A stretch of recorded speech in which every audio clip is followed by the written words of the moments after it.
V drugi krog predsedniških volitev, ki bo 13. novembra, sta se uvrstila Anže Logar in Nataša Pirc Musar. Anžeta Logar je v prvem krogu ob 51-odstotni udeležbi podprlo slabih 34 odstotkov volivcev. Natašo Pirc Musar pa skoraj 27 odstotkov, kažejo neuradni izidi volitev.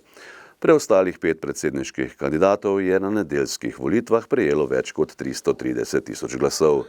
Ti glasovi bodo pomembni pri podpori enemu izmed kandidatov v drugem krogu volitev. In kako smo volili v volilnem okraju Slovenska Bistrica? Anže Logar je prejel dobrih 42 odstotkov glasov, Nataša Pirc Musar pa nekaj več kot 23 odstotkov.